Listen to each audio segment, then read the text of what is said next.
transparent way as to how government is making it possible to provide all the basic amenities possible to the each and every people of this country. And certainly now Prime Minister directly for the very first time regarding the West Asia conflict and the situation arising there and how India is dealing with it, Prime Minister to make a statement in the Lok Sabha at 2 p.m. This comes at a time when you've had the Prime Minister speaking with the Iranian president in the recent past, with leaders from West Asia, and also pushing and stressing the need to open those shipping lanes, talking about dialogue. Well, certainly on a daily basis, Prime Minister Narendra Modi is speaking to the global leaders. Remember, he spoke to the heads of the countries like Oman, Armenia, Lebanon, Iran, Iraq, Israel. Certainly, these countries have a huge diaspora as far as India is concerned, and the government is making all efforts possible. The government of India has been stating that first the priority should be to get back all those Indians who are stranded over there, and secondly, the government of India is in a point of view that the entire conflict should be only dealt with the dialogue and diplomacy, and that's India's stand. Certainly, Indian government has also condemned on with different countries as far as the attack on their economic and infrastructure of several countries, but certainly how India itself is dealing with it, and how it is the first responsibility of the Indian government to bring back the Indians, and also what's going internally, how because of the lack of resources and the kind of scarcity that we are witnessing because of the conflict in West Asia, the oil resources, the energy resources which are coming in now at a lower level, how India is dealing with it. The government of India has affirmed that there is no panic pattern that has been seen as of now, but certainly they are monitoring the situation day by day, and also having the talks with the foreign nations, the countries who are close allies with us, how they are also trying to protect the energy resources, something that Prime Minister Narendra Modi would definitely be focusing on. And his statement at 2 p.m. in Lok Sabha would be certainly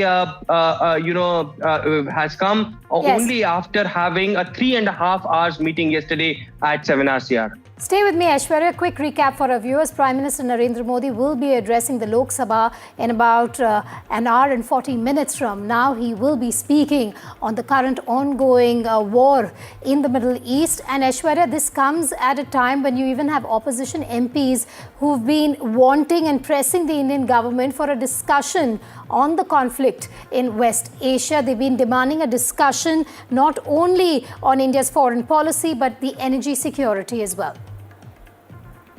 Well, the initial reactions that are coming out from the opposition party is that they want a discussion. Perhaps it's just not a one-sided conversation that they want. A statement from the Prime Minister is something that they are not satisfied with. They want a thorough discussion. There are senior leaders in the opposition as well who can give a positive recommendations or certainly suggestions to the government as to how this situation should be dealt with. But it is, as of now, the government is not planning to have any sort of discussion, but a statement from the Prime Minister directly will ensure that how the government of India is doing all efforts possible. What we have been told is yesterday the Cabinet Secretary TV Somanathan also gave up a detailed presentation on the global situation and the mitigating measures that has been taken so far and the planning that has been done by the government of India.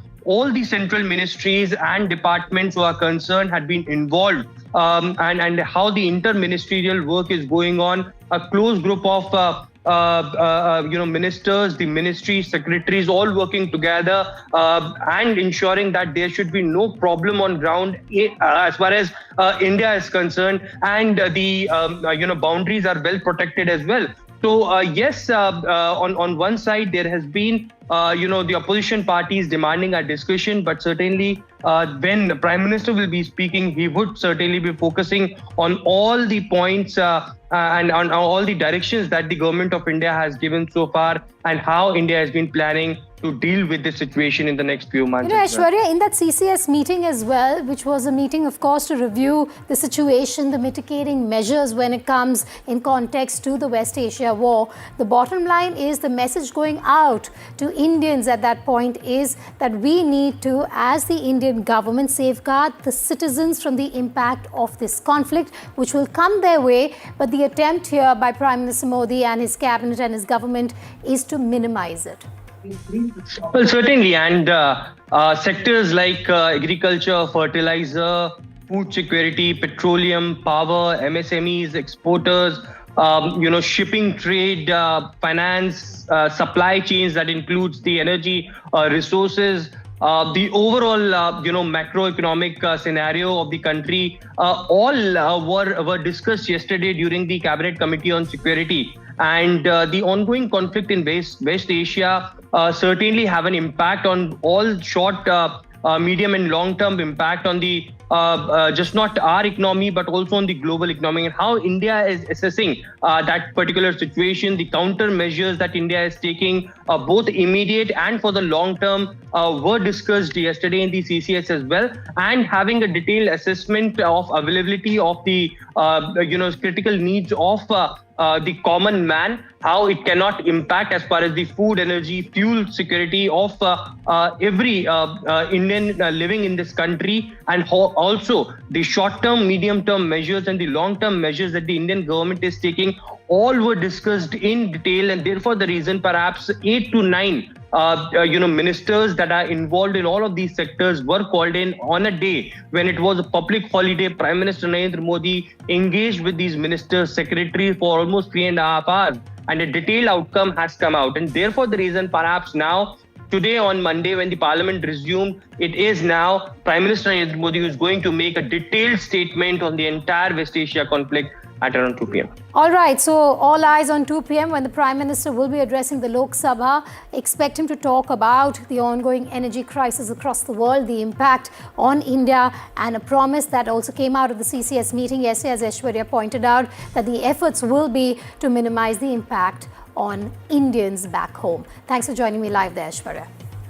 Now, as global tensions fuel fears of an energy crisis, India has stepped up its preparedness. Prime Minister Modi, like I said, chaired a high-level meeting to review the country's fuel and economic security. The government carried out a comprehensive assessment across key sectors, including agriculture, fertilizers, food and energy, trade and supply chains. Taking to Twitter, Prime Minister Modi has stated that extensive discussion on both short-term and long-term measures. He has also stressed that protecting Indian citizens is top priority. In the meeting, Prime Minister Modi stressed the need to safeguard citizens and minimize any disruption. He also reviewed fertilizer availability for the upcoming Kharif season and explored alternate sourcing options. The Prime Minister called for a whole-of-government approach, directing all departments to work in coordination while warning of strict action against black marketing. पूरा बाजार हमें चीन को दे दिया और सोचिए कभी war हो जाए, फ्रांस के हमारे हवाई जहाज हैं, इजराइल का कम्युनिकेशन है, कुछ रशिया से ले लिया, कुछ चीन से बनवा लिया, युद्ध जब लड़ोगे तो किसके आके आप खड़े हो जाओगे जाकर के। तो ये तो हमारी पूरी विदेश नीति गुड़गोबर कर दी इन्होंने। Prime Minister Narendra Modi ji's policies has always been nation first policy, and that's why the nation looks up to him. And in these times of war, it's not just a conflict of bombs and soldiers dying and the navies. It's also about, it's a financial war, economic war, and it's about petroleum and petrodollars. And he has rightfully said that our energy assets are now going to be declared as strategic assets, and it's not going to be discussed publicly or every detail, because we don't discuss where our armaments are. Now LPG and petroleum has become a weapon, and we have to safeguard it. Not only the physical assets, but also information about the physical assets. And he's always nation first. युद्ध का बुरा प्रभाव सारी दुनिया की अर्थव्यवस्था पर पड़ रहा है। हिंदुस्तान उनसे कोई अछूता नहीं है। आप देखिए कि होटल बंद हो रहे हैं, कॉमर्शियल गैस पे अभी तो 22 रुपये बढ़ाया है, और जितनी बड़े पैमाने पर कमी होने जा रही और है, उसके तहत हमारी ऑयल कंपनी जो हैं उन सबको बहुत घाटा हो रहा है और हमें लगता है कि सरकार इंतजार कर रही है कब ये 4 राज्यों को चुनाव हों और कब पेट्रोल और डीजल के दाम 50-60 रुपया लीटर बढ़ाए जाएं। पहले 14 दिन का पहले ही सरकार का बताया था कि इसका सीरियसली रहना चाहिए और इसके ऊपर उसी टाइम पे चर्चा बढ़ाना चाहिए। 14 दिन का बाद अभी एलपीजी प्राइसेस आ चुकी है, कमर्शियल सिलेंडर्स का दाम 40% बढ़ चुका है, एयर प्राइसेस का दाम बढ़ रहा है और अभी सरकार ने मीटिंग प्रधानमंत्री जी ने मीटिंग बुलाया। मीटिंग में क्या हुआ, उसका विकल्प निकल गया है क्या? एयर प्राइसेस कम हो रहा है क्या?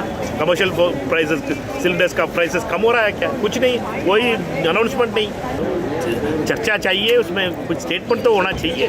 कर क्या रहे, इसलिए हम लोगों ने आज एडजर्नमेंट मोशन दिया है, देखते हैं क्या अलाउ करते हैं क्या। Now, as the countdown is on for Donald Trump's 48-hour warning to Iran on the Strait of Hormuz, Donald Trump cited former U.S. President Ronald Reagan's Cold War approach.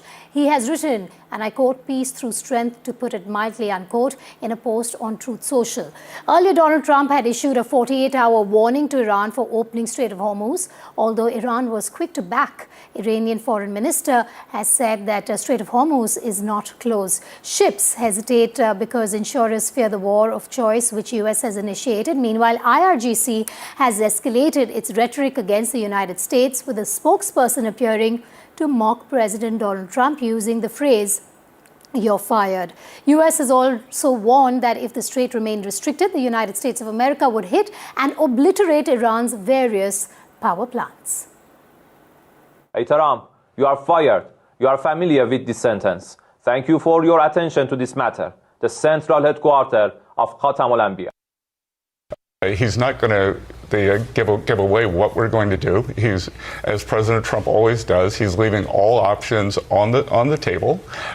We had a very successful bombing campaign against the military installations at Karg Island, the nexus for all the Iranian oil supply. You know, what could happen with Karg Island, we'll see. And again, just to be clear, the command and control system of the Iranian regime is in chaos. This is Hitler's bunker. Hitler is dead. Himmler is dead. Göring is dead.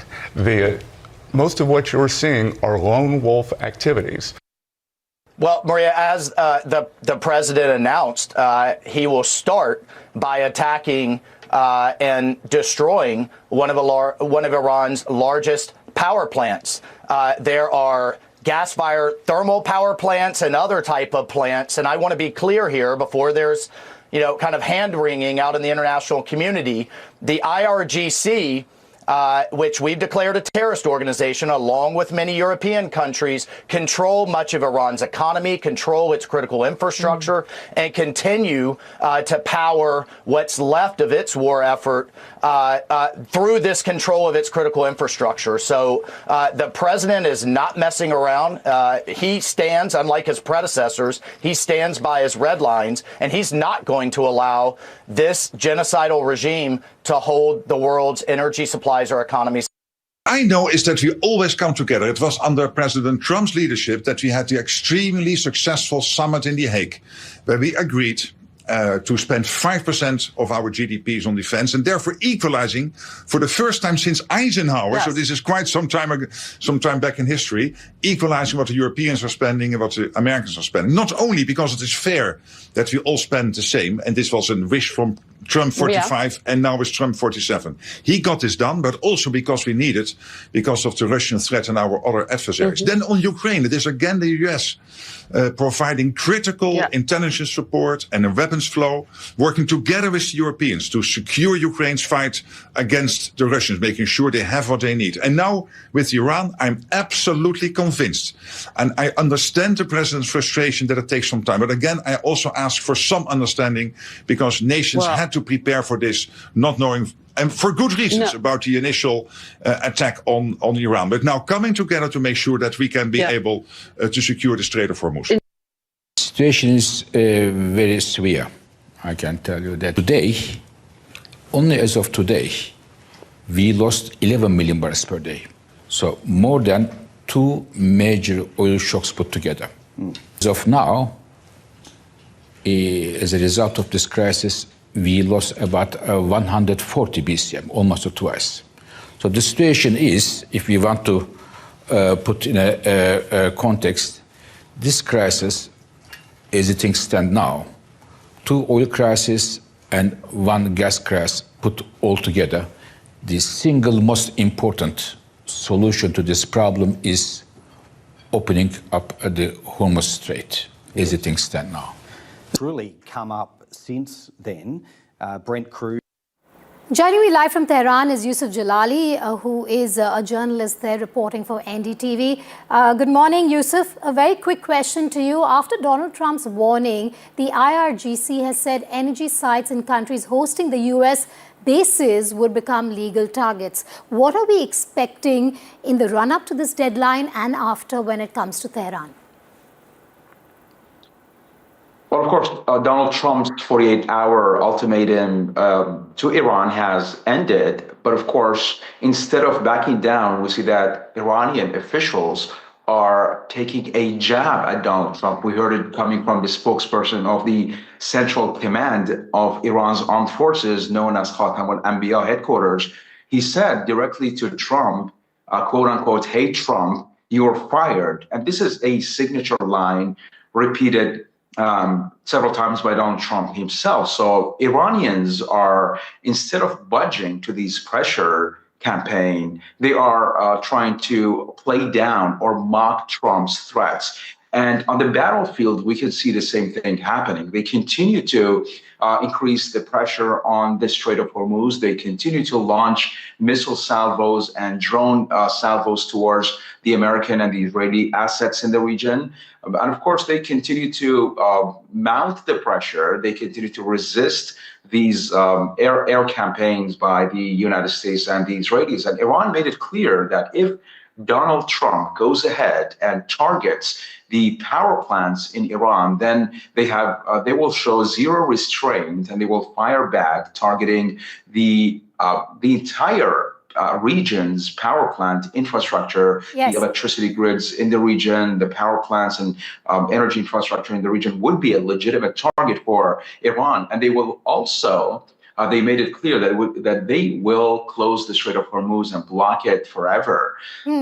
They say that until their power plants are repaired, the blocking of the Strait of Hormuz will continue. So instead of backing down, instead of budging to these threats, we see serious warnings coming from Iran, and Iran has shown that it can inflict some damages on the Israeli and the American assets in the region. They're now shifting their, of course, rhetoric to saying that if you hit X in Iran, we will hit back your X in the region. And this is a new rhetoric. Iran is showing, at least when it comes to the war of narratives, it shows a very strong resistance and resilience, so to speak, to the incoming pressure from the Israelis and the Americans. All right, Yusuf, thanks for joining me here on Breaking Ground. We, of course, will keep connecting with you on the latest emerging from Tehran. Now, as we approach the deadline on the Strait of Hormuz, the situation is clearly intensifying. The military buildup is also intensifying. The U.S. is moving naval assets closer to Hormuz. Air defense systems are active across the Gulf, and Iran has put its missiles and drones on high alert. Now, final warnings and red lines. Donald Trump is reiterating that the threat of strikes, while Iran is doubling down on its warning of a full closure. This is the run-up, viewer, to 0 hour, which is in a couple of hours from today. It is going to be early tomorrow morning when that deadline ends. Now, escalatory rhetoric is peaking at this point. The rhetoric on both sides is only getting sharper. Limited probes and skirmishes. We're already seeing signs of friction, from drone interceptions to the possibility of cyber attacks on energy infrastructure, as both sides test each other's thresholds. When it comes to the shipping freeze, let's talk about that now. What is the effect? Tanker movement is slowing. Some routes are being diverted, and insurance costs are rising sharply, creating disruption even before any formal closure. Now, markets remain in panic mode. Oil prices remain volatile. Asian and global markets are under pressure, and import-dependent economies are beginning to feel the strain. Last-minute diplomacy at this moment is extremely important given the deadline. Back-channel talks are still underway with efforts to find a face-saving off-ramp, but the window here is, of course, narrowing. The bottom line is these are the final hours of maximum pressure with very little room for error. Now, two Iranian journalists ventured into the middle of the Strait of Hormuz amid the ongoing conflict and reported a dramatic scene of disruption where numerous foreign ships, including tankers, have turned off their engines and are idling in place, waiting for explicit permission from Iranian authorities to proceed. Watch this report. کجاییم الان تا؟ الان دقیقاً تو قلب تنگه هرمز قرار داریم. چی پشت سرمون؟ یه نفتکشیه که اینجا ایستاده و موتورش خاموش کرده تا تکلیفش برای عبور از تنگه مشخص بشه. اون چیزی هم که ما اینجا دیدیم در همین محدوده تقریباً 40 تا از کشتی‌های تجاری هستن که باید ایران اجازه صادر کنه تا بتونن در واقع از تنگه هرمز عبور کنن. اینجا کجاست دوباره؟ قلب تنگه هرمز. 700 کیلومتر از بوشهر اومدیم به سمت بندر عباس و چیزی حدود 200 کیلومتر دیگه مونده به تنگه هرمز. الان پشت سر ما هم مشخص هست دیگه، در واقع کشتی‌های تجاری که در ترافیک هستن، در واقع قدم به قدم وایسادن تا براشون اجازه صادر شود از سوی ایران تا از تنگه هرمز عبور کنن.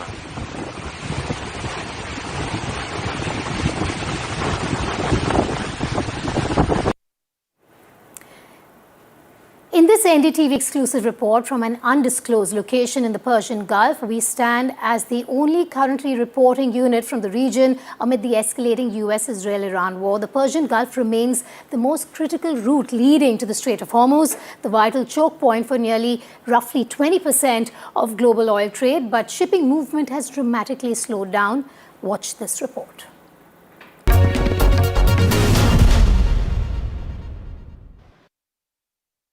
Viewers, this is NDTV exclusive because currently we are present at the Persian Gulf, and if we keep on moving towards the eastern coast, we will be reaching towards the Strait of Hormuz, and from there as we'll be reaching to the Arabian Sea, then Indian Ocean.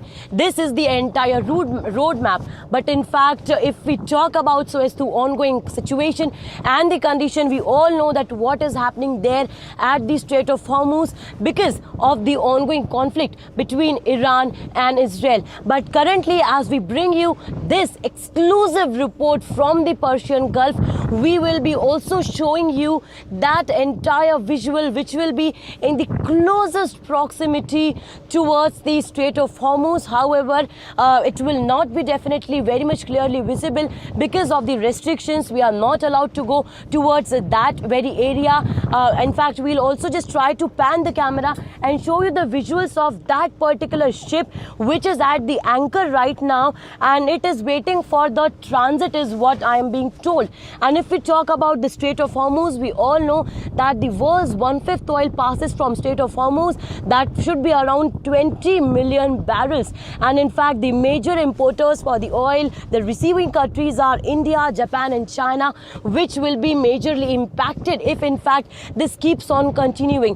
If we talk about the Gulf countries, which are the major exporter, say it be UAE, say it be Kuwait, say it be other Gulf countries as well, they are also not able to pass their ships through Strait of Hormuz. Number of experts whom we have been speaking with, they say that their ships are in fact either at Gulf of Oman or at the Persian Gulf. Let us in fact take a quick view so as to what is happening over here. If we keep on moving, as I say, we'll be passing that entire stretch of Strait of Hormuz, but definitely we'll not be able to go there because of the ongoing conditions and current escalations that we talk about. But also in fact we have been learning that two ships that had Indian flags that were allowed to pass through Strait of Hormuz after the Foreign Minister S. Jaishankar spoke with its counterpart there back in Iran. But important to note over here is what is the condition here in the sea from where we are reporting right now. You see, otherwise this entire area had a very smooth passage through Strait of Hormuz, and in fact if in the normal days as well we were also in fact allowed to go towards that area. I'm joined by Dr. Brahma Chelani, strategic affairs expert, on this big story of the deadline and what this means. Mr. Chelani, thank you for so patiently standing by. Our apologies for the delay in coming to you. But I want to start with the big question here, Mr. Chelani. How real is Iran's threat to completely close the Strait of Hormuz? Is it capability versus signaling? That's how we should see it, given the deadline that has been issued by Donald Trump. Over the centuries, foreign imperial powers have tried to control the Strait of Hormuz, including European colonial powers and the Ottoman Empire. They all failed to control the Strait of Hormuz. Ancient Persia and Iran today, because of their geographical position, Iran is positioned in close proximity to the to the Strait of Hormuz. And therefore, even if the Americans succeed through sheer military power to open the Strait of Hormuz, it'll be only a Pyrrhic victory, only a temporary victory, because Iran will be there to use drones and mines to block shipping whenever it wants. So we have to be clear as to what Trump is seeking to do. His objectives have kept shifting. Yes. He began with regime change. That failed. Then he said he wanted to ensure that Iran's uranium stockpile was no longer left with Iran. Now that mission also looks too dangerous and difficult to accomplish. Now it's the Strait of Hormuz that is the objective. Mr. Chelani, it's possible that his threat to obliterate Iran's power plants is a red herring, a deception, and that the main objective is to use military force to capture some Iranian islands, including the Karg Island, and reopen the Strait of Hormuz.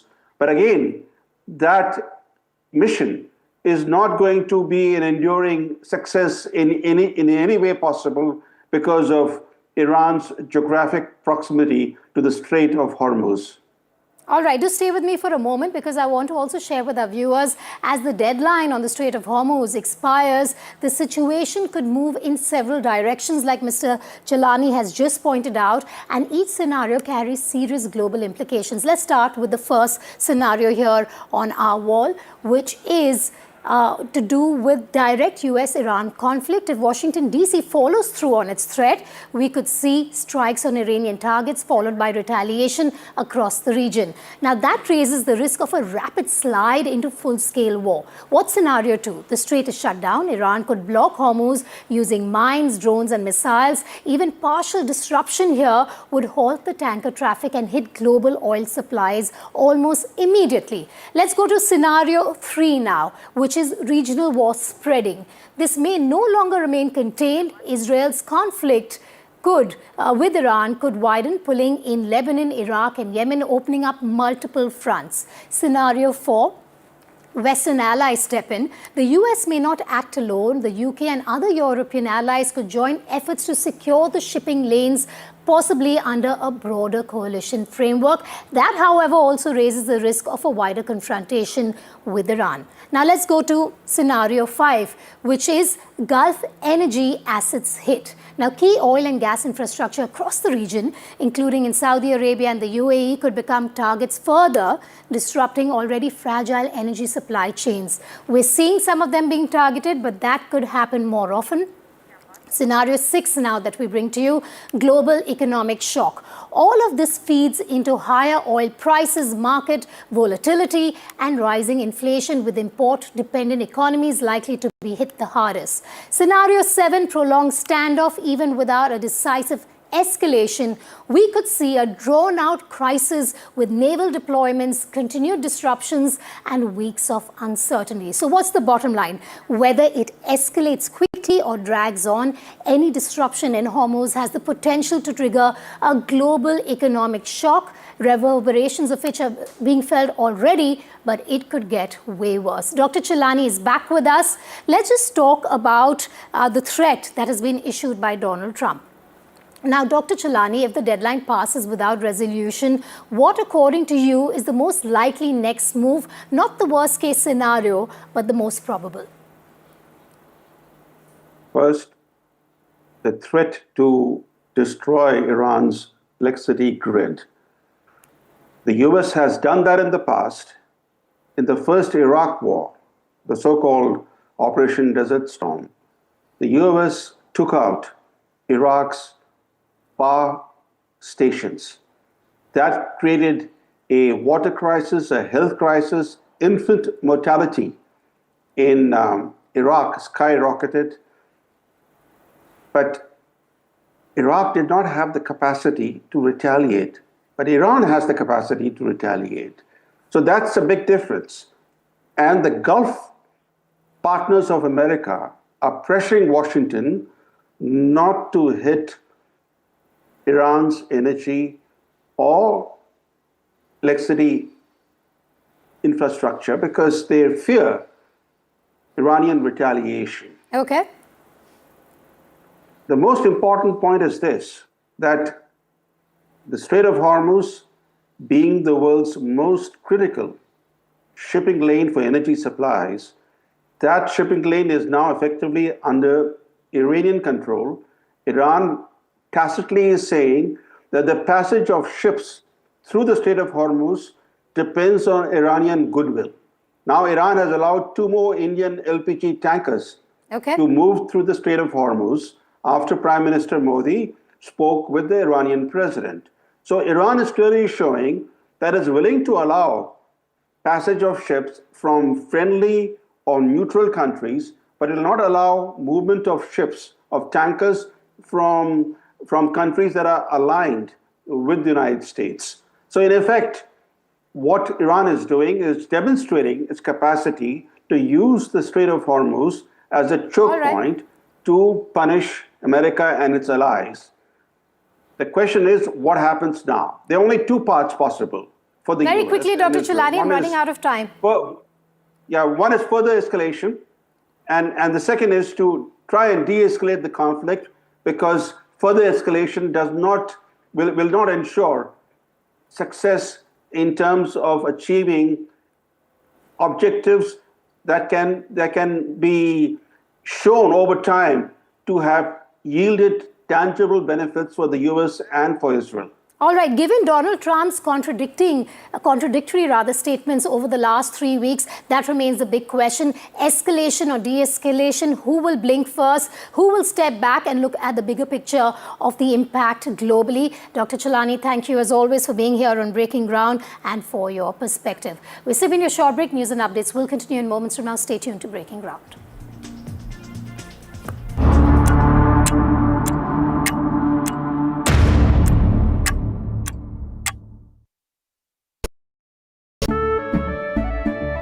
केसरिया से मन जोगी हुआ रे दिल झूमे देखो मतवारा हुआ रे केसरिया से मन जोगी हुआ हर पल मनाओ केसरी त्योहार विमल बोलो जुबान Kesari.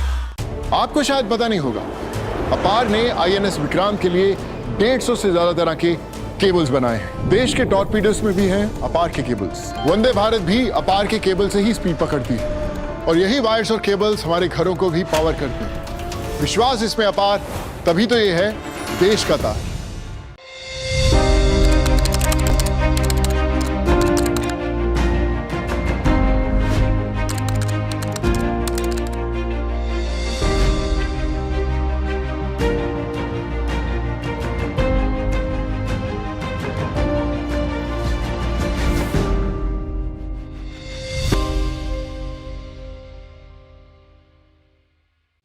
The man behind Roaring Lion. Can you say a word? Israel's warfighter Prime Minister on NDTV. I spoke to our great friend, Prime Minister Narendra Modi. Spoke to him at length yesterday.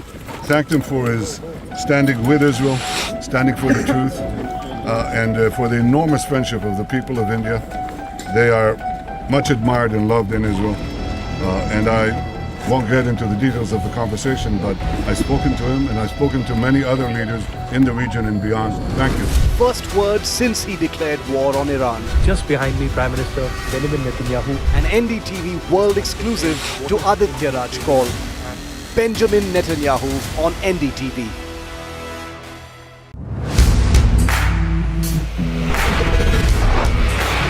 right, team, our new order show is ready. Now we need a promo. Something cool, something sharp. Well, I'm sure we'll be having outstanding reviews, solid suggestions, Expert advice, the latest trends. It's a lot simpler. We'll help people make the right auto decisions. It's got the cool stuff, geeky stuff, serious stuff, all of it, so that you can discover, decide, and drive. I'm Siddharth Sharma, and I am your Automate.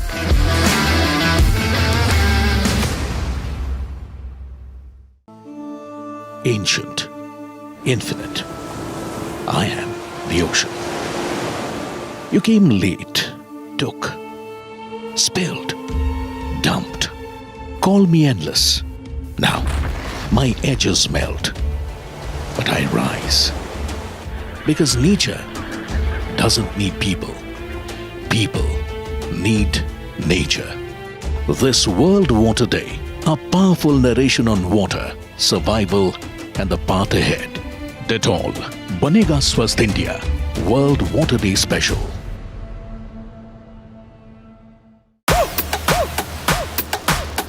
अब मैं आ रहा हूं मुंबई, वो कहानी सुनाने जिसका मेरा और मुंबई से कुछ रिश्ता है। Song by song, moment bye moment, ये रात उतनी बड़ी होने वाली है जितना बड़ा ये शहर है। My story, India chapter, Mumbai episode.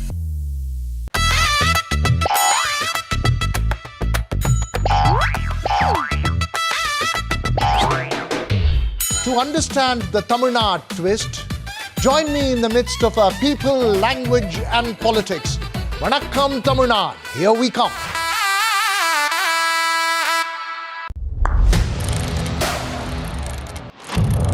What seems settled for me is unfinished business. So I rewind, I pause, I reflect, I dig until what's buried stands up to be counted. Breaking ground, not just headlines, the meaning behind them. This is Breaking Ground with me, Vedika Sood.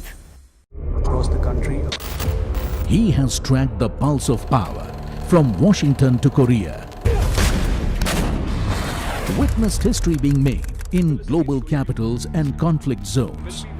Brought clarity to complex issues of national security and international affairs. Aditya Raj Kaul, covering international affairs like no one else, only on NDTV network. Tamil Nadu elections don't play small. They play big. High stakes, high voltage, high drama. Before the blockbuster unfolds, the OT of election coverage comes to Tamil Nadu to track the elections, spotting the mood and bringing perspectives from every side. Battleground Tamil Nadu on NDTV network. What is the current status of Iran's Supreme Leader Mojtaba Khamenei? I can tell you that he's fine. I'm sure you have already heard about his message. Haven't heard from Mojtaba Khamenei. There's some talk of him having been airlifted to Russia. There's widespread dispersion of power across Iran. Mojtaba was generally seen as the most favored candidate by the IRGC, by the Revolutionary Guard. So what you now have is a military dictatorship with a clerical facade making all the decisions.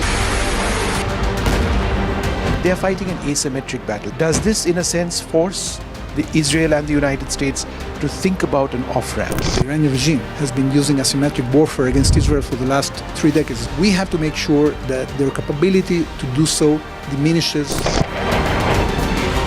Thank you very much, Mr. Bolton, for speaking to us. We've heard of how Iran was planning to assassinate President Donald Trump. Iran has tried to assassinate Donald Trump. They've tried to assassinate me too because of the successful strike against Qasem Soleimani, then the head of the Quds Force. The voices that matter speak first and exclusive to NDTV.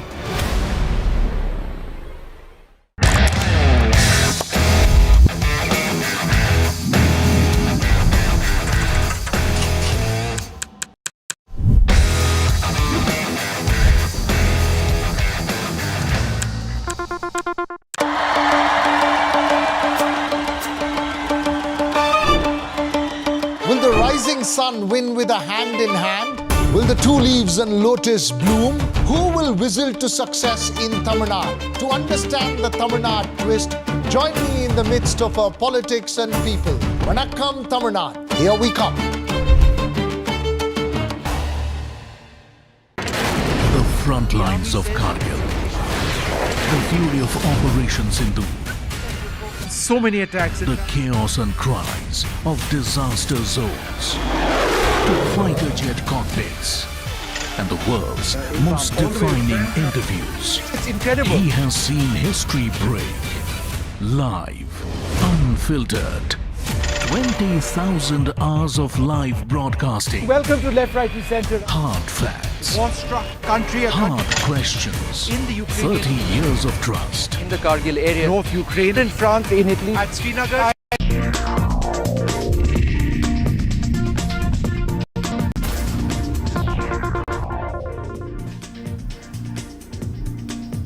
Some unfortunate news coming out of the US. A pilot and co-pilot were killed when an Air Canada passenger plane collided with a fire truck on LaGuardia Airport runway late Sunday. Several others appear to have been injured after collision on runway 4 of the airport. The incident took place when the CRJ 900 plane, which was coming from Montreal, landed at the airport. The collision happened as the plane was heading to a gate. As heavy weather hit the area, as per reports, the plane struck the vehicle at a speed of about 25 miles per hour. Videos have emerged which show the plane's nose completely damaged. The airport is now closed and the FAA has issued a ground stop due to an aircraft emergency. That's right. We're tracking breaking developments out of New York tonight, where an aviation incident at LaGuardia Airport, which is one of New York's busiest airports, has left 4 emergency responders critically injured. According to officials, an arriving regional aircraft operated by Air Canada was involved in a collision with a fire response vehicle on the runway late Sunday night. The flight traveling from Montreal, Canada, was carrying approximately 100 passengers. Authorities say the incident occurred just before midnight, prompting a rapid emergency response at LaGuardia Airport. Images from the scene show visible damage to the front section of the aircraft. The injured individuals are reported to be firefighters that were assigned to airport operations. They were transported for immediate medical care, and their condition is closely being monitored at the moment. At this time as well, all passengers on board are also being evaluated. There are no confirmed reports of passenger fatalities or deaths at this time. Operations at LaGuardia have experienced disruptions following the incident, and aviation authorities have also launched a formal investigation to determine just how this collision occurred, including runway coordination as well as safety protocols. This remains a developing story, and we will continue to bring you verified updates here from the United States as more information becomes more available. Back to you.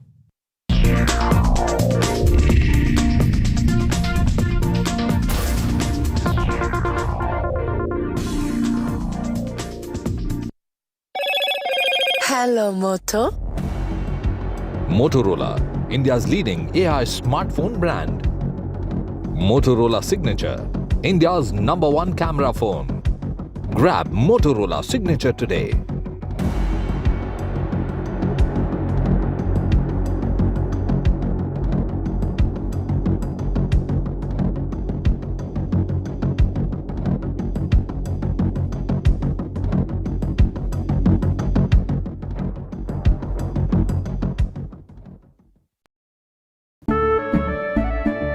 केसरिया से मन जोगी हुआ रे दिल झूमे देखो मतवारा हुआ रे केसरिया से मन जोगी हुआ हर पल मनाओ केसरी त्योहार।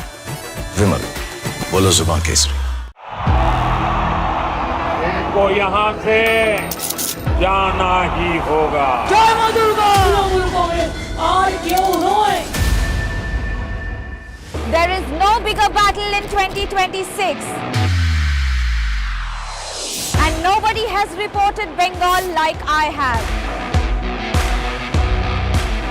Buckle up for an unforgettable election thriller. Will the BJP breach Mamta's fortress? TMC जावे बीजेपी আসবে Can be the fight of her life's biggest challenge. BJP double engine সরকার এই লড়াই বাঁচতে হবে Battleground Bengal with Manogya Loiwal.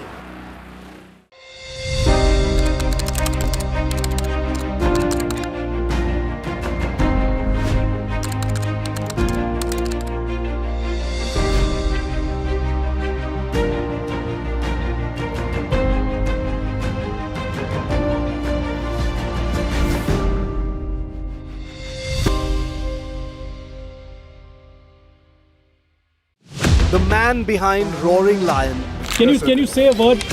Israel's warfighter Prime Minister on NDTV. I spoke to our great friend, Prime Minister Narendra Modi. Spoke to him at length yesterday. Thanked him for his standing with Israel, standing for the truth, and for the enormous friendship of the people of India. They are much admired and loved in Israel. And I won't get into the details of the conversation, but I've spoken to him and I've spoken to many other leaders in the region and beyond. Thank you. First word since he declared war on Iran. Just behind me, Prime Minister Benjamin Netanyahu. An NDTV world exclusive to Aditya Raj call. Benjamin Netanyahu on NDTV.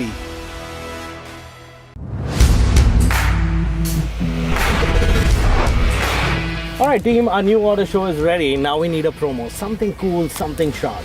Well, I'm sure we'll be having outstanding reviews, solid suggestions, Expert advice. The latest trends. It's a lot simpler. We'll help people make the right auto decisions. It's got the cool stuff, geeky stuff, serious stuff, all of it, so that you can discover, decide and drive.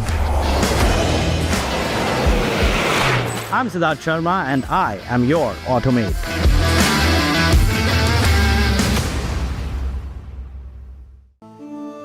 Ancient, infinite. I am the ocean. You came late, took, spilled, dumped. Call me endless. Now, my edges melt, but I rise. Because nature doesn't need people. People need nature. This World Water Day, a powerful narration on water, survival, and the path ahead. Dettol, Banega Swasth India, World Water Day Special.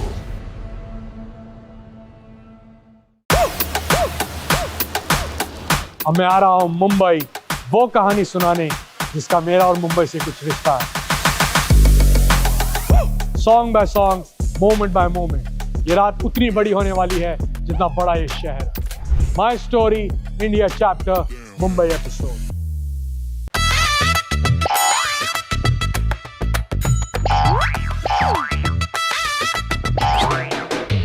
To understand the Tamil Nadu twist, join me in the midst of our people, language, and politics.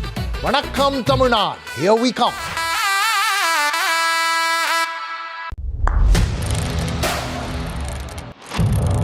What seems settled for me is unfinished business. So I rewind, I pause, I reflect, I dig.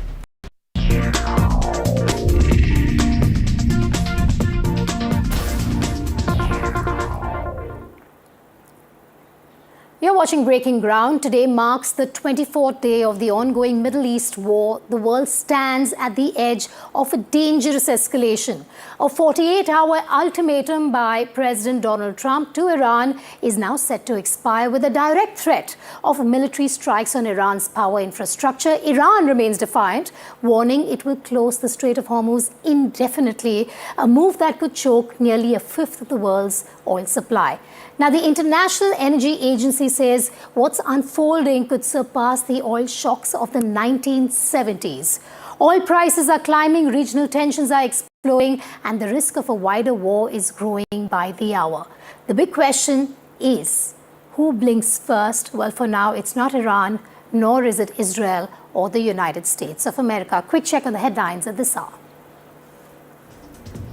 In an hour from now, Prime Minister Modi will speak on the ongoing West Asia war in the lower house of Parliament, the Lok Sabha.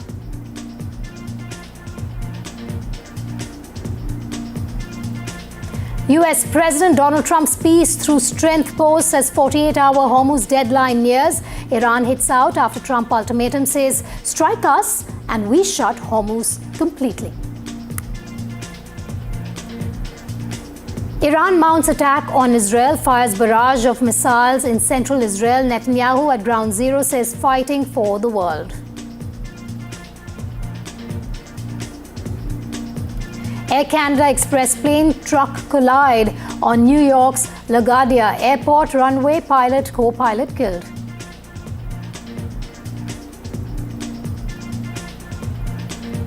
Battleground Bengal heats up. Trinamool Congress show of winning Bengal.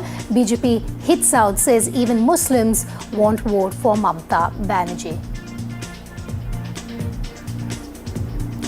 Tamil Nadu poll battle heats up. Alliance wars intensify. NDA in final huddle. Piyush Goyal in Chennai today. DMK in seat jam with allies is the big question as Sasikala joins hands with PMK faction. There's a three-way fight looming in the state.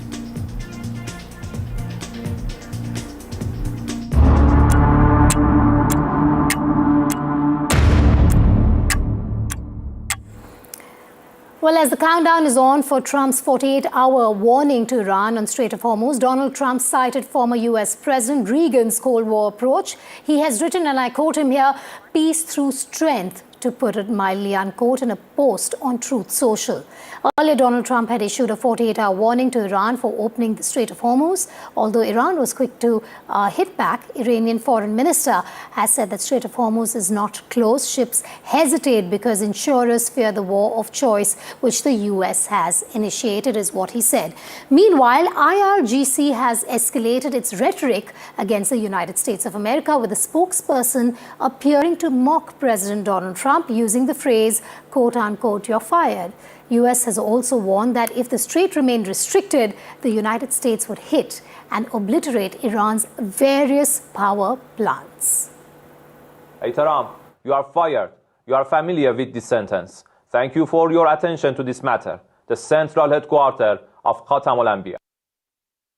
He's not going to give away what we're going to do. He's, as President Trump always does, he's leaving all options on the table. We had a very successful bombing campaign against the military installations at Karg Island, the nexus for all the Iranian oil supply. You know, what could happen with Karg Island, we'll see.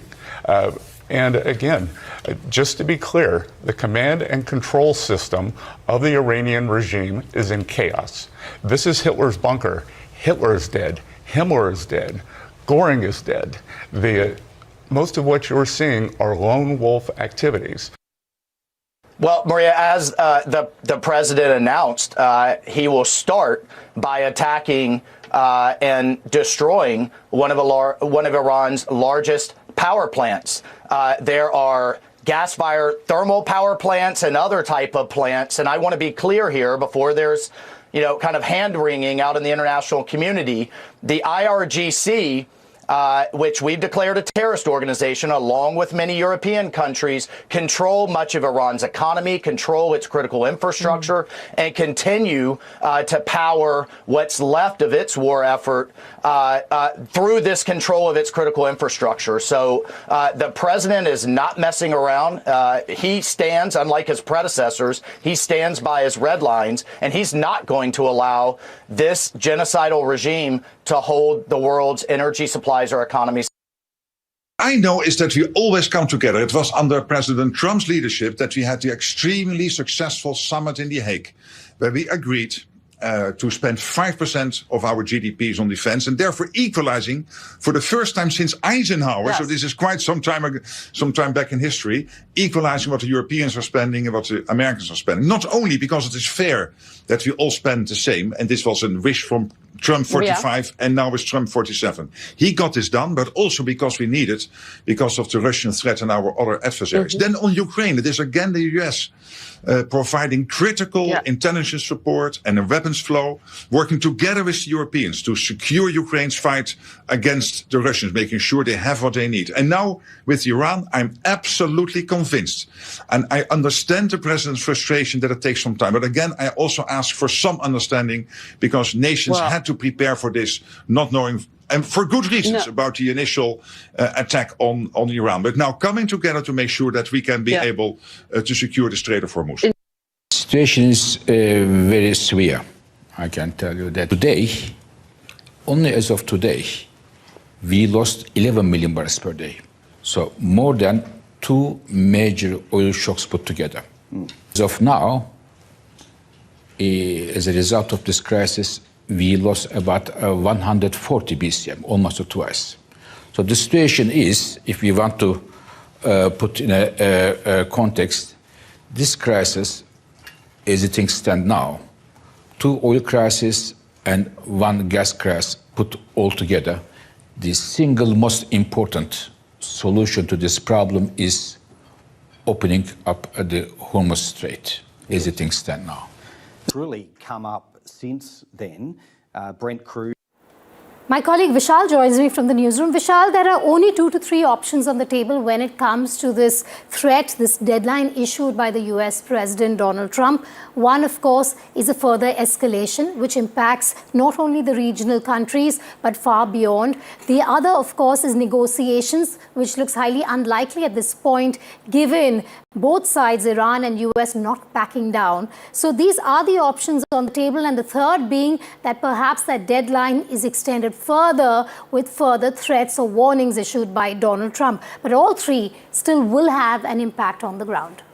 Yes, and there's one more option that Jeffrey Sachs, we spoke to him about few moments ago. He clearly mentioned that people in and around Donald Trump, the big allies that US has, they need to convince him that he needs to back down from these threats. The Iran war has already extended, all limits. It's been almost 4 weeks of the war, 24 days of the war, and there's no end in sight, as you rightly mentioned. So it's the allies who need to convince him, because Trump himself is not, getting convinced to stop this onslaught.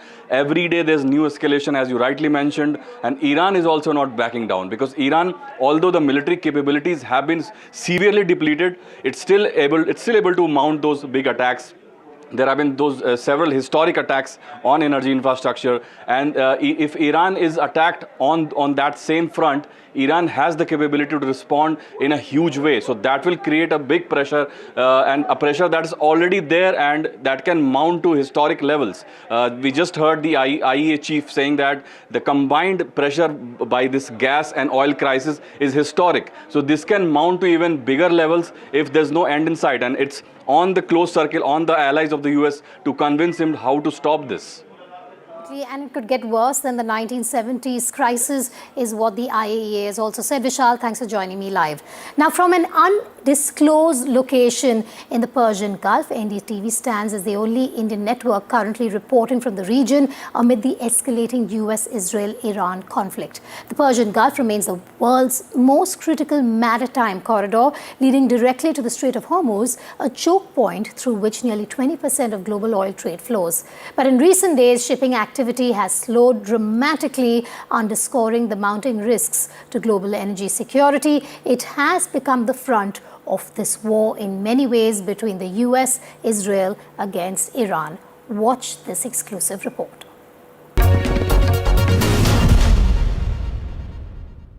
Captain Pradeep, you are a ship owner. Thank you so much for speaking with NDTV. First of all, explain us that if we keep on moving in this direction, I'm right that we'll be toward the Strait of Hormuz.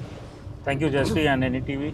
Yes, if we keep going north, we will reach a place where we need to transit the Strait of Hormuz. Strait of Hormuz is a very narrow channel of 90 miles long and 20 miles in breadth. And we have more than hundreds of vessels passing through every day. Right now, as you can see, that there are more than 1,000 vessels stranded on both sides of the Gulf. Almost 300 vessels are in the Persian Gulf, more than 700 on the Gulf of Oman. In fact, shipping is an industry which is carrying 90% of the world goods, but not many people know about it. So if you see the numbers, the larger ships which carry the 100% of the world's oil are only limited in numbers, maybe 5,000 to 6,000, which is very surprising for normal people. And out of 6,000 people, you have almost 700 vessels stuck in this area.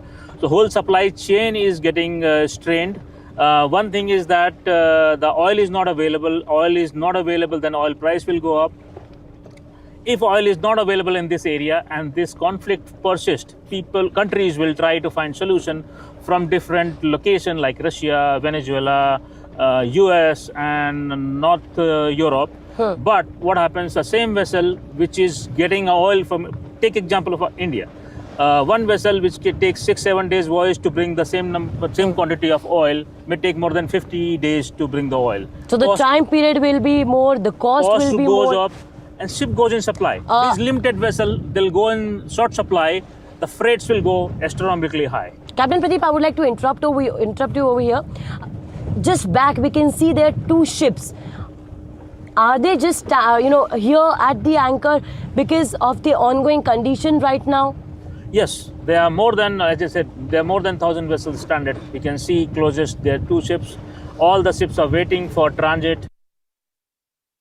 With President Trump's troubling deadline looming and a threat for unthinkable force if Iran doesn't open the Strait of Hormuz, our managing editor, Shiva Roor, exclusively spoke to Jeffrey Sachs, Columbia University professor and UN advisor and one of the world's most respected and outspoken economists. Listen in to this excerpt.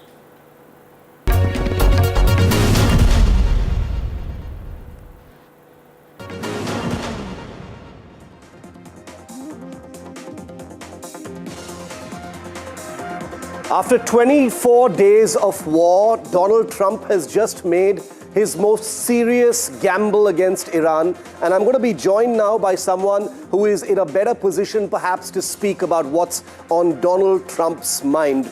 Because remember, viewer, with Trump troubling deadline looming and a threat for unthinkable force if Iran doesn't open the Strait of Hormuz, Jeffrey Sachs, Columbia University professor, UN advisor and one of the world's most respected and outspoken economists, joins us at a moment that could reshape the global order. Professor Sachs, welcome. Always good to have you. My first question to you, Professor, is about this deadline. The clock is ticking.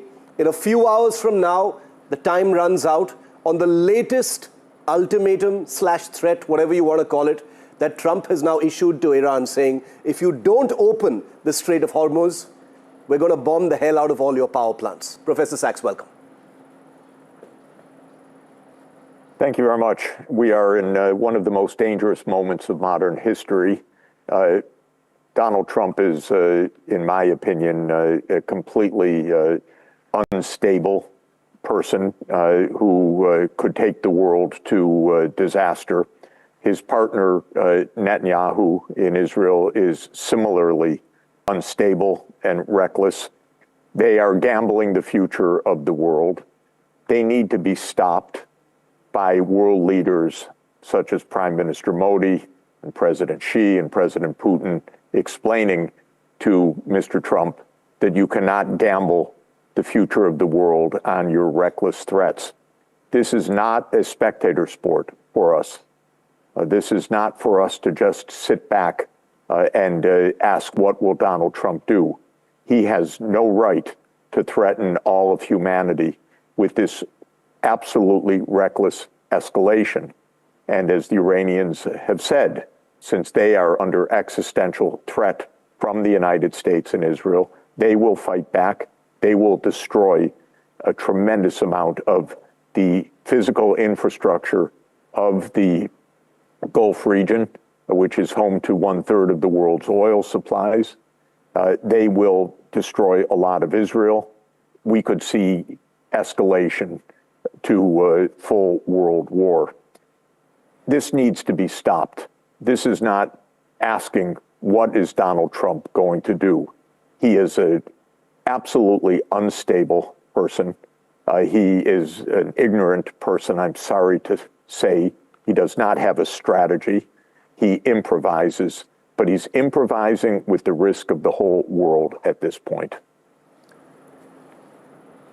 So then there's only an escalation ahead, Professor Sachs. You know, if time runs out, it's 5:14 a.m. India time tomorrow morning when this deadline that President Trump has put down, when it runs out. If that runs out and Iran has communicated that it is absolutely no mood to listen to any kind of ultimatum. Do we just see an escalation, power plants being bombed in that case? Unless there is effective intervention by the outside powers. I have been urging that the BRICS countries be very clear. The BRICS represents half of humanity. It represents half of the world economy. It's very powerful. It needs to speak with a clear voice right now, not punitively against Iran, which is under attack, but directly to the two aggressors, which are Israel and the United States. Let's be honest, which is very hard in public discussion these days, but let's be honest. This is a war of choice for domination over the Middle East by Israel and the United States. Nobody could want this. Nobody can believe that this is prudent, safe, legal, responsible. No one can believe that this is going to turn out well. It needs to be stopped. Unfortunately, the two protagonists of this war of aggression, Netanyahu and Trump, are not themselves stable individuals. They need help to back off and go home. And that help has to come from stable world leaders that have a lot of humanity in their responsibility to say you cannot gamble with the world this way.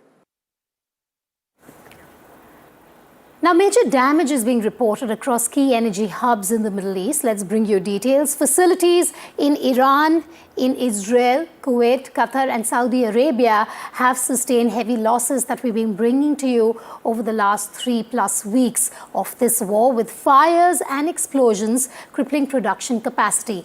Meanwhile, the UAE and Iraq are assessing minor damage, though disruptions remain possible. The scale of destruction across these sites raises urgent concerns over regional stability, global energy supply, and the potential ripple effects on international markets that we have been witnessing. The impact has been huge.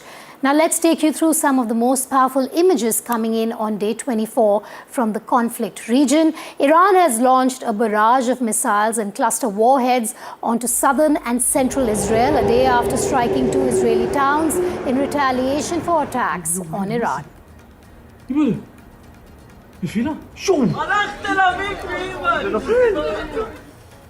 Falling shrapnel has been reported in several locations across southern and central Israel after another round of Iranian missile attacks. There are also reports of damage caused by cluster munitions.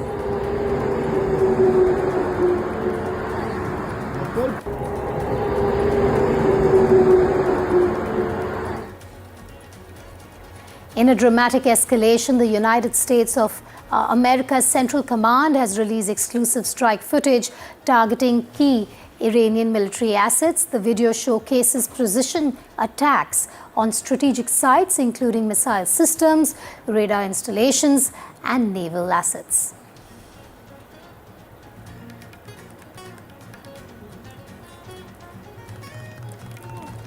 Iranian strike hits what appears to be a bridge in central Tel Aviv. Startling pedestrians nearby could witness the loud blast.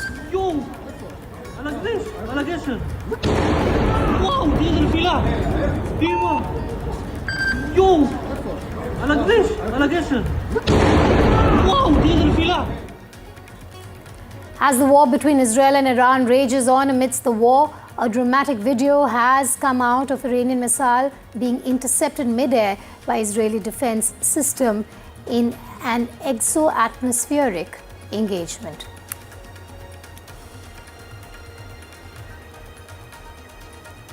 As the war between Iran, Israel and US intensifies, in footage released by Iranian media, Iranian forces are seen launching dozens of drones towards Iran.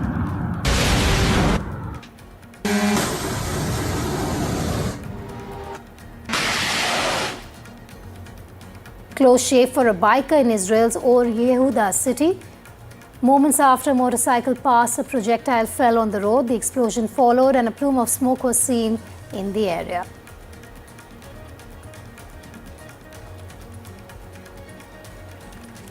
Iran launches Wave 74 of Operation True Promise 4. It carried out strikes on US bases and Israel, warning that any further attacks will trigger a far stronger response.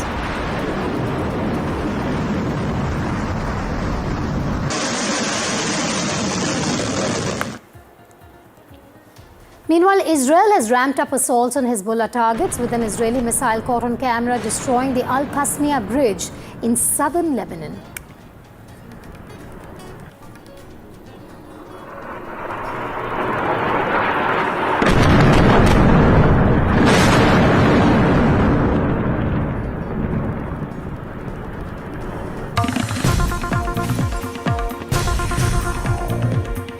Let's bring you a claim being made by Iran at this point. They're saying an American fighter jet has reportedly crashed in Kuwait. This is the Iran state media that I'm quoting. They say the aircraft was hit and went down just minutes ago. Vishal joining me live from the newsroom. Vishal, there's been no word from the US on this. These are claims that Iran has made earlier as well. What details can you share with us on this claim being made by the Iranian state media? Well, so far only two wings of Iranian state media, namely Tehran news agency and the other one is Press TV. The two main state agencies on the Iranian side have claimed this. This is a huge claim because so far we've seen at least 4 to 5 US aircraft being shot down. Three aircraft in the beginning of the conflict had obviously been shot down in quote-unquote friendly fire. Those were F-15s. In this incident, it's not being made clear by the state media as to what kind of aircraft has been shot down. But it only gives some vague details as to this happened only a few minutes ago and this is an American fighter aircraft. But no word, as you rightly mentioned, no word from the US side or the Kuwait side. So we'll have to wait for official confirmation. These are huge claims. US fighter jets being shot down have been big contentious point as far as the war is concerned. As I mentioned, there have been several instances in the past. If this is yet another instance, it will be a huge blow to the US side's morale. And according to reports, at least 16 US aircraft losses overall till now. We saw 3 in Kuwait. I think that was between the 1st and 2nd of March that went down due to friendly fire. Yes, and there was one more incident in which a KC-135, which is a refueling plane, that had a collision incident with another refueling plane in which the first plane went down, killing all 6 people on board. All 6 crew were killed, and the other plane had safely landed. So these are some of the instances we've picked up, and also MQ-9 Reaper drones, which are the most advanced drones on the planet. Several instances of them being shot down as well. Each drone costs around $30 million. So US media has incurred a lot of damage on itself in this war. So if this is yet another incident, it will be a huge huge blow to the whole morale of the US team. All right. Thank you for joining me on that breaking news. We, of course, will reiterate that we still have to hear from US Central Command on their version to what Iran is claiming. Vishal, they're reporting on the latest. Now, the conflict in the Middle East is sharply escalating. Continuous attacks are being reported from both sides. In the latest, Iran has escalated attacks on Israel. Israel launched cluster munitions in south and central Israel. Remember, Iran has said that it will completely shut the Strait of Hormuz and launch retaliatory attacks. Iranian strikes targeted areas including Tel Aviv and Arad, with reports of significant damage and over 100 people being injured. Missile and cluster bomb attacks have intensified. Reacting strongly, Israel's Prime Minister Benjamin Netanyahu urged global leaders to step in, warning that Iran poses a threat to the entire world. He said civilian areas were deliberately targeted by Iran. Meanwhile, a new flashpoint has emerged over Iran's claim that it shot down a US F-15 fighter jet near Hormuz. The United States has denied the claim, calling it false. Israel and the United States are working together for the entire world. And it's time to see the leaders of the rest of the countries join up. I'm happy to say that I can see some of them beginning to move in that direction, but more is needed. President Trump's call to have the international community confront this terrorist fanatic regime of zealots, that is a call not only for the security of America and the security of Israel, it's for the security of the entire world. And it's time for them to act. You must understand that in war when you take a lot of risks, complications, all kind of possible scenarios. We hadn't saw until now anything we hadn't predicted time ahead. Donald Trump and I think from day to day we are strengthening and we are successful in achieving our military objectives, in achieving what we wanted when we went to this operation. The other side is only committed war crimes and trying to target civilians, but it's getting weaker from day to day. I just spoke about Iran's missile strike on Israel's Arad city that has left over 100 people wounded, including children, but no fatalities have been reported as of now. The attack is believed to be in retaliation for a US-Israeli strike on Iran's Natanz nuclear enrichment facility. Israeli officials claim Iran deliberately targeted civilian areas to maximize casualties. Here's a detailed report. The Israel-Iran war has entered its fourth week, with Iran unleashing heavy bombardment. On March 21, Iran fired a barrage of ballistic missiles directly into southern Israel. The city of Arad took a direct hit, with over 100 Israelis wounded, including children.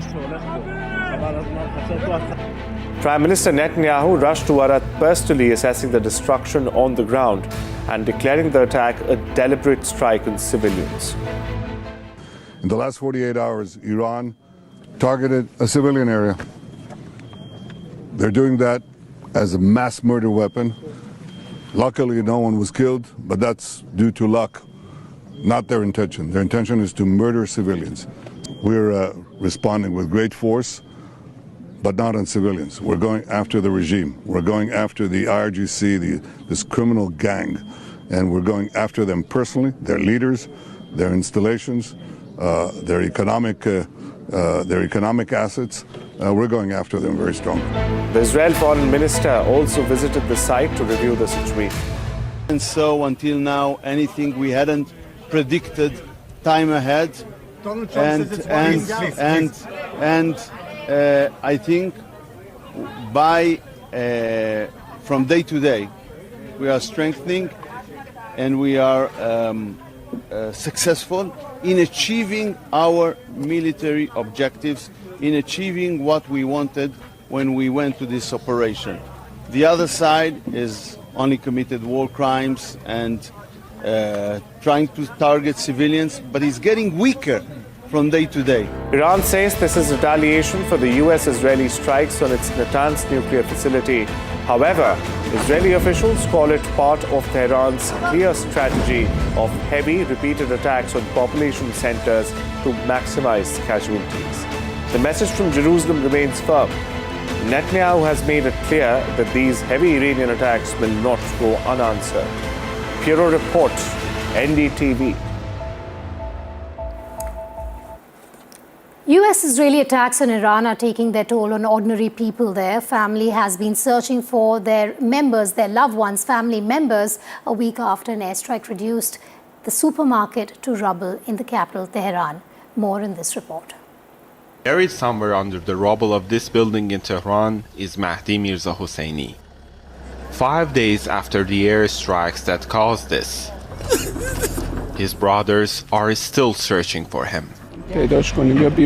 We all hope he's found safe or hospitalized. We just pray he's only injured and in the hospital, because there's no trace of him here. This block housed businesses, including a bank and a supermarket.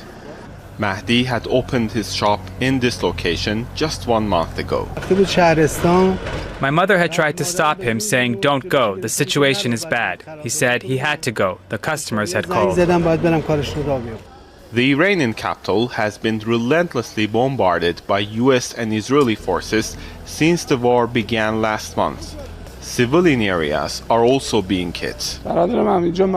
My brother had a protein supermarket store here on the first floor.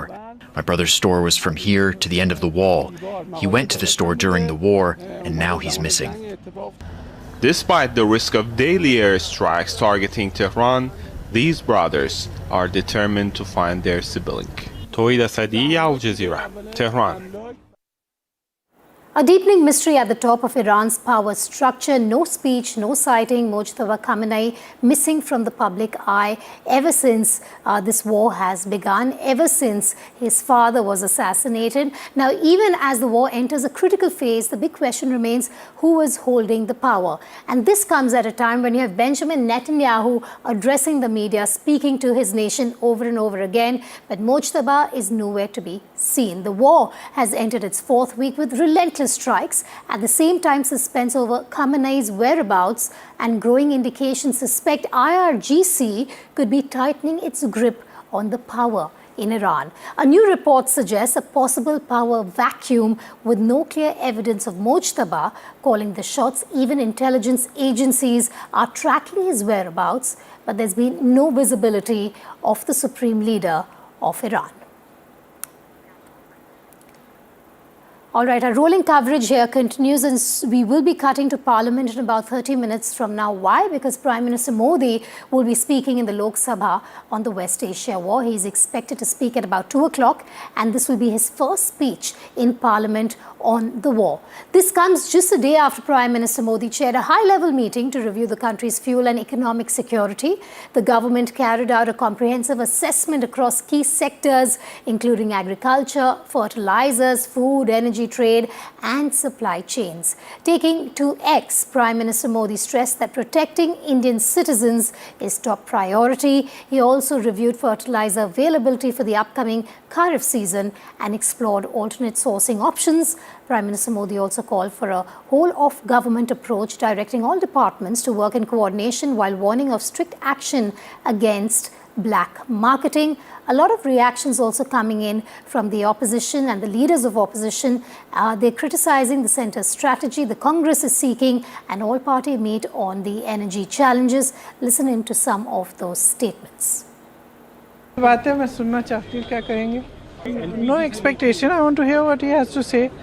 There are many issues that the fallout of the war on our country is huge. As you just said, LPG, and there are many other issues. I want to hear what he has to say. It should have been much earlier. I'm glad that he is doing it now. Yes. में क्या दिक्कत है? प्रधानमंत्री जवाब देंगे या बोलेंगे तो इसमें विपक्ष को क्या दिक्कत है? ये अच्छी बात है। प्रधानमंत्री आज देश के अंदर में कई आपदा आए, उसमें कोरोना आपदा पूरी दुनिया में आया। ये लोग गाली दे रहे थे, विपक्ष हर चीज पे गाली दे रहे थे, लेकिन विपक्ष के कोरोना काल में वैक्सीन पर गाली, ऑक्सीजन पर गाली, लेकिन प्रधानमंत्री ने पॉजिटिव काम करके देश के सामने और दुनिया को बता दिया है कि आपदा भी एक अवसर होता है। तो लगातार ये बात कही है और विपक्ष इस बात की मांग करता रहा है, लेकिन अफसोस की बात है कि प्रधानमंत्री को बहुत विलम्ब कर दिया। लेकिन चलिए, देर आए दुरुस्त है। हम उम्मीद करते हैं कि आज वो खुलकर बात करेंगे। और आप अपने सवाल भी पूछना चाहते हैं प्रधानमंत्री? बिल्कुल, हम लोग का सवाल भी होगा, स्पष्टीकरण चाहेगा। पूरा बाजार हमें चीन को दे दिया, और सोचिए कभी वॉर हो जाए, फ्रांस के हमारे हवाई जहाज हैं, इजराइल का कम्युनिकेशन है, कुछ रशिया से ले लिया, कुछ चीन से बनवा लिया। युद्ध जब लड़ोगे तो किसके आके आप खड़े हो जाओगे जा करके? तो ये तो हमारी पूरी विदेश नीति गुड़गोबर कर दी इन्होंने। Moving on now, a pilot and co-pilot were killed after an Air Canada Express passenger plane collided with a fire truck on LaGuardia airport runway late Sunday. 2 firefighters were also critically injured when the incoming flight collided with the fire engine on runway 4 of that airport. The incident took place when the CRJ 900 plane, which is coming from Montreal, landed at the airport. The collision happened as the plane was heading to a gate as heavy weather hit the area. As per reports, the plane struck the vehicle at about a speed of 24 miles per hour. Videos have emerged which show the plane's nose completely damaged. The airport is now closed and the FAA has issued a ground stop due to an aircraft emergency. An investigation is underway to determine the cause of the collision. That's right. We're tracking breaking developments out of New York tonight, where an aviation incident at LaGuardia Airport, which is one of New York's busiest airports, has left 4 emergency responders critically injured. According to officials, an arriving regional aircraft operated by Air Canada was involved in a collision with a fire response vehicle on the runway late Sunday night. The flight traveling from Montreal, Canada, was carrying approximately 100 passengers. Authorities say the incident occurred just before midnight, prompting a rapid emergency response at LaGuardia Airport. Images from the scene show visible damage to the front section of the aircraft. The injured individuals are reported to be firefighters that were assigned to airport operations. They were transported for immediate medical care, and their condition is closely being monitored at the moment. At this time as well, all passengers on board are also being evaluated. There are no confirmed reports of passenger fatalities or deaths at this time. Operations at LaGuardia have experienced disruptions following the incident, and aviation authorities have also launched a formal investigation to determine just how this collision occurred, including runway coordination as well as safety protocols.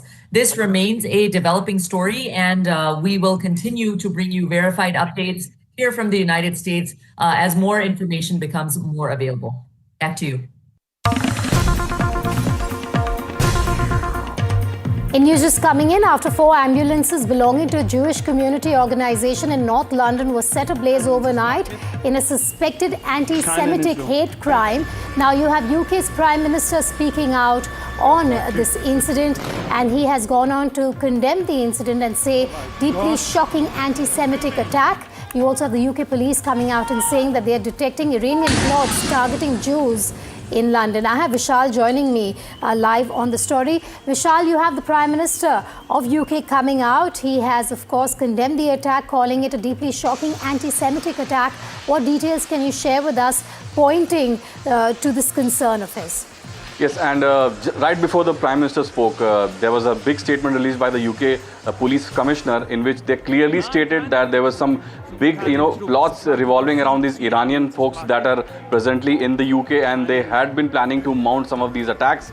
They have not tied those plans to this current attack that we've been flashing since morning, but overall they've said that there could have been many more attacks, or there could have been many more plots attached to these aforementioned Iranian folks. They have not given any further details, so we'll have to wait for that. What kind of plots the UK police is talking about, we'll have to wait for confirmation on all of that. But this is indeed shocking, and UK Prime Minister had said so and said that these are some really moments of concern for the UK people, because this is clearly an anti-Semitic incident in which the Jewish community was attacked. And this overall plot scenario that has emerged, that is another cause of concern for the UK government. And this comes at a time when you also have Reuters, who I'm going to quote here, saying attacks against Jews and Jewish targets have risen worldwide since the 2023 October Hamas attacks in Israel that triggered the Gaza war. Vishal, thanks for joining me live on that breaking story. We're going to be slipping to a short break. News and updates continue here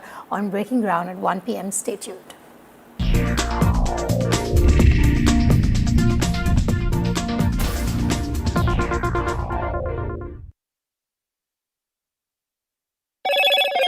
Hello, Moto.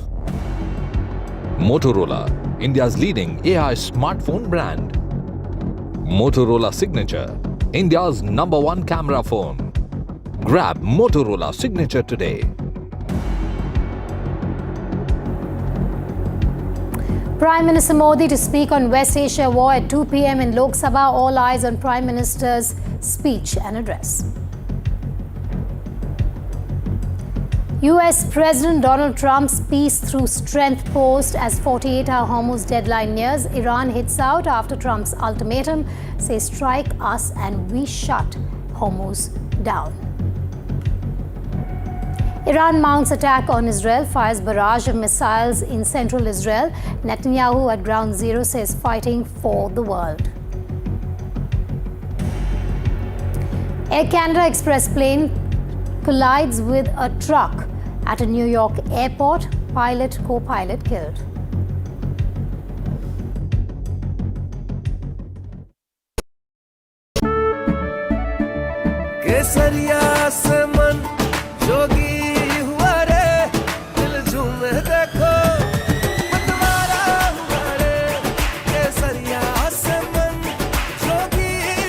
हर पल मनाओ केसरी त्योहार। विमल, बोलो जुबान Kesari.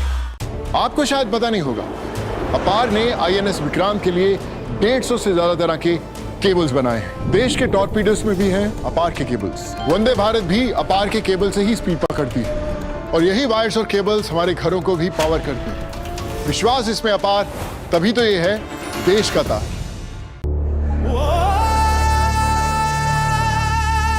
Tamil Nadu elections don't play small. They play big. High stakes, high voltage, high drama. Before the blockbuster unfolds, the OG of election coverage comes to Tamil Nadu to track the elections, spotting the mood and bringing perspectives from every side. Battleground Tamil Nadu on NDTV network.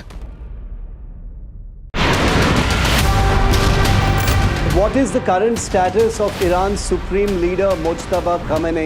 I can tell you that he's fine. I'm sure you have already heard about his message. Haven't heard from Mojtaba Khamenei. There's some talk of him having been airlifted to Russia. There's widespread dispersion of power across Iran. Mojtaba was generally seen as the most favored candidate by the IRGC, by the Revolutionary Guard. So what you now have is a military dictatorship with a clerical facade making all the decisions.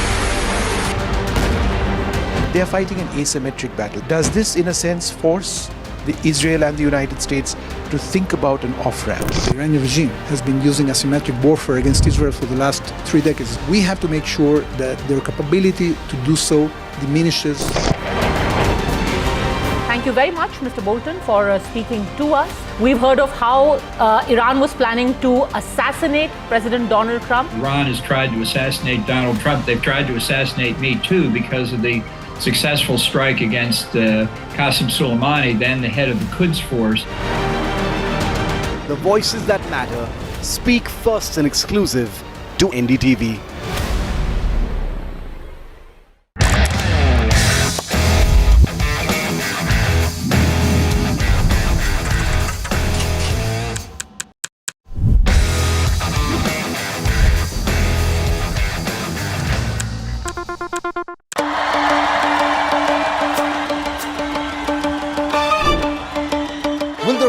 Sun win with a hand in hand? Will the two leaves and lotus bloom? Who will whistle to success in Tamil Nadu? To understand the Tamil Nadu twist, join me in the midst of our politics and people. Vanakkam Tamil Nadu, here we come. The front lines of Kargil. The fury of Operation Sindhu. So many attacks. The chaos and cries of disaster zones. To fighter jet cockpits.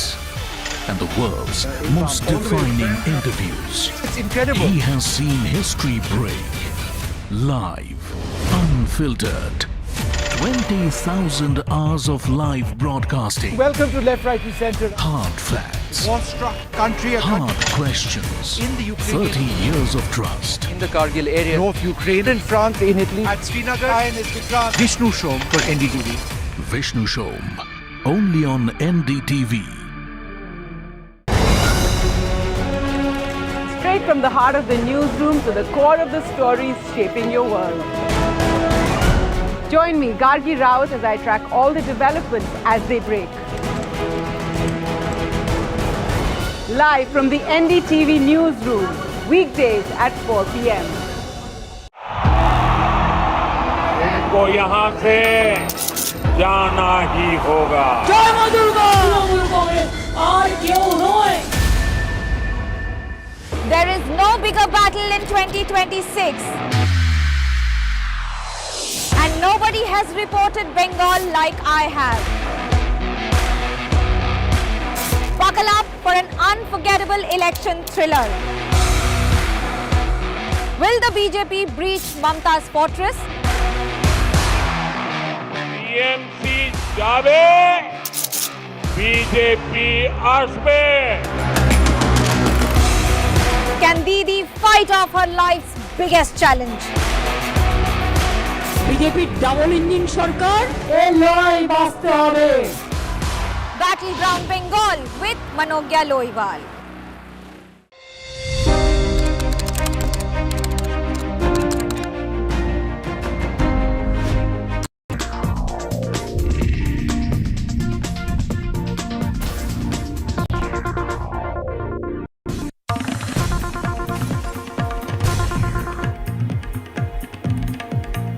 Union Home Minister Amit Shah is likely to be on a two-day visit to the state of West Bengal on the 27th and 28th of March. On the 28th of March, he's likely to release the BJP manifesto for the upcoming West Bengal elections. Remember, he is going to be in Bengal in about less than a month from the dates for the polling that will take place in Bengal. She is joining me live at this point. The big BJP manifesto expected to be released while Amit Shah is in West Bengal for the BJP. Well, that's right. When the Prime Minister and the Home Minister are usually here in West Bengal for election campaigns, we have seen how it re-energizes and boosts the cadre for the Bharatiya Janata Party. What we are picking up from the BJP is that Union Home Minister Amit Shah is likely to be on a two-day visit starting on the 27th of March. He will be holding a series of meetings as well as rallies. But more importantly, on the 20th of March, he's likely to release the manifesto for the BJP for the upcoming elections. We have already seen Chief Minister Mamata Banerjee release the Trinamool Congress's manifesto earlier last week. And now with a Union Home Minister who is expected to be here in West Bengal to release the BJP's manifesto. In 2021 also, he was the one who had released the party's manifesto. Of course, it's going to be the vision or the Sankalp Patra that the BJP says on what their vision for West Bengal is for the upcoming election. All right, thanks for joining me live this year. She's staying with West Bengal. Bengal Chief Minister and Trinamool Congress Chief and the candidate of Bhawanipur, Mamata Banerjee, began her campaign in the constituency yesterday. Trinamool Congress has given out a war cry. It said that anti-Bengal forces are spreading misinformation and conspiracies and called it a fight to protect Bengal's identity and dignity. Remember, Mamata Banerjee is contesting against BJP leader and Bengal leader of opposition Suvendu Adhikari in the constituency of Bhawanipur. BJP, on the other hand, has issued a fresh alarm. BJP leader Dilip Ghosh said that if Mamata Banerjee is re-elected, then Hindus will not remain in the state of West Bengal. काफी समर्थन मिल रहा है। कल उनकी ईद का दिन भी मैं मुर्शिदाबाद हल्दिया में गया था। मेरा मीटिंग में ईद का त्योहार, घर का त्योहार है, उनका परिवार का त्योहार है, छोड़ के मेरा साथ आया। अभी भी ये मिছিল में 50 से ज़्यादा यंग मुस्लिम लड़का हट रहा है। ये नौकरी मांगता है। ये लोग वो ममता बनर्जी का जो ममता बनर्जी तो खुद कम्युनल है। कैंपेन कर रहे हैं, जब इस कैंपेन को देखते हैं तो भवानीपुर में कैंपेन की जरूरत क्यों पड़ रही है? भवानीपुर में कैंपेन की जरूरत पड़ रही है क्योंकि हम चाहते हैं जो डेमोक्रेसी सबसे ऊपर रहे और डेमोक्रेटिक प्रोसेस यह है जो हम इंसान के पास जाएंगे, आवाम के पास जाएंगे, लोगों के पास जाएंगे और उनसे अपना समर्थन मांगेंगे। 24/7 हम लोगों की सेवा करते हैं, लोगों के पास जाते हैं, लोगों के हर ज़रूरत में खड़े होते हैं और यहाँ पर ममता दी का अपना जगह है। मगर फिर भी हमें इसलिए जाना पड़ रहा है उनको ख्याल कराने के लिए। तो दिल्ली से मोटा मोटा आदमी दाढ़ी वाला सब आएगा, बहक ना जाओ। हम हैं, ममता बनर्जी है, ममता बनर्जी थे और ममता बनर्जी रहेगी। अपने मन मियाँ मिट्ठू कोई भी बन सकता है, मुंह पर फिफड़ी उड़ा हुआ है और मुसलमानों का वोट प्रभावित करने के लिए अपने वेशभूषा को भी परिवर्तित कर लिया है। लेकिन इस बार बंगाल में परिवर्तन की हवा चल रहा है। बंगाल की जनता बंगाल को बांग्लादेश नहीं बनने देगी और टीएमसी का इरादा खाक में मिल जाए। बंगाल में जगह जगह मंदिरों में काली मूर्ति, दुर्गा मूर्ति तोड़ा जाता है। अब राम मूर्ति के ऊपर मंदिर का हो रहा है। यहाँ के हिंदू समाज को समझना चाहिए कि चौथी बार ममता बनर्जी सत्ता में आ जाए तो ना मठ मंदिर बचेगा, ना महिलाओं का सम्मान बचेगा। न हिंदू समाज यहाँ रह पाएगा। क्योंकि वो अकेले लड़ करके भी जीत रही हैं, अकेले संघर्ष कर करके भी जीत करके आ रही हैं। कितने भी अधिकारी बदल लें, चुनाव आयोग से मिलकर के बीजेपी और बीजेपी से मिलकर के चुनाव आयोग कोई भी सूची बना ले, डीजीपी, चीफ सेक्रेटरी या अन्य अधिकारियों को हटाने के बावजूद भी जनता आदरणीय ममता जी को ऐतिहासिक वोटों से जिता करके पुनः मुख्यमंत्री बनाने जा रही है। Meanwhile, OSC's AIMIM has entered the West Bengal elections, announcing an alliance with former Trinamool Congress leader Humayun Kabir. Both the Trinamool Congress and the BJP were quick to dismiss this alliance that has just been forged. Ittehadul Muslimeen ने ये फैसला लिया है कि मगरबी बंगाल में हुमायूं कबीर साहब की जो पार्टी है उनके साथ मजलिस इत्तेहादुल मुस्लिमीन एक अलायंस करेगी और मजलिस के उम्मीदवार उस अलायंस का हिस्सा बनकर हम मगरबी बंगाल के इलेक्शन में हिस्सा लेंगे। हमारी कोशिश यही है कि मजलिस इत्तेहादुल मुस्लिमीन को मजबूत किया जाए। जानते हैं कि मगरबी बंगाल में पिछले 15 साल से वहां पर 3 मरतबा की वजीर आला है मोहतरमा ममता बनर्जी साहिबा। आपको जानकर हैरत होगी और ताज्जुब होगा कि करीब 30% वहां पर मुस्लिम अक़लियत की आबादी है और 5 लाख के करीब बैकवर्ड क्लास के सर्टिफिकेट को कैंसिल कर दिया। सब हमारे साथ कोई बंगाल में कोई फर्क नहीं पड़ता है। बीजेपी कम्युनल पार्टी, वो एक कम्युनल पार्टी, इसमें कोई फर्क नहीं पड़ता। हम इंसान के साथ हैं, 24/7 सारा साल करते हैं। तो यहाँ पर हमारे कोई फर्क नहीं पड़ता कौन किसके साथ क्या कर रहा है। ये सब बीजेपी फंडिंग है।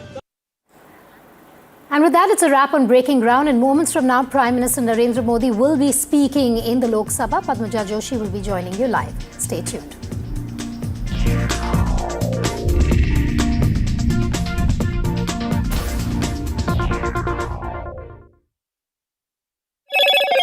Hello, Moto. Motorola, India's leading AI smartphone brand. Motorola Signature, India's #1 camera phone. Grab Motorola Signature today.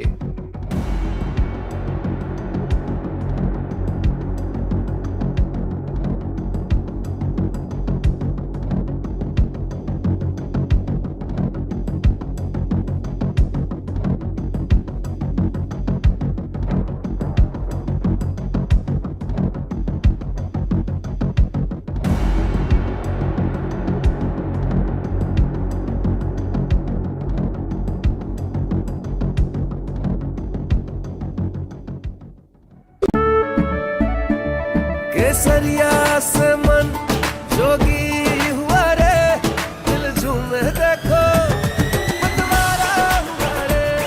केसरिया से मन जोगी हुआ। हर पल मनाओ केसरी त्योहार। विमल, बोलो जुबान Kesari.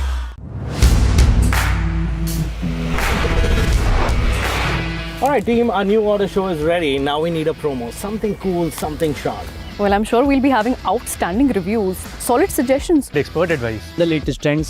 It's a lot simpler. We'll help people make the right auto decisions. It's got the cool stuff, geeky stuff, serious stuff, all of it, so that you can discover, decide and drive. I'm Siddharth Sharma and I am your Automate.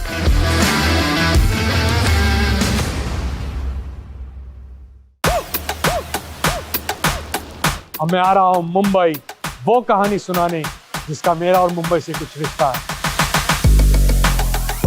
Song by song, moment bye moment, ये रात उतनी बड़ी होने वाली है जितना बड़ा ये शहर है। My story India.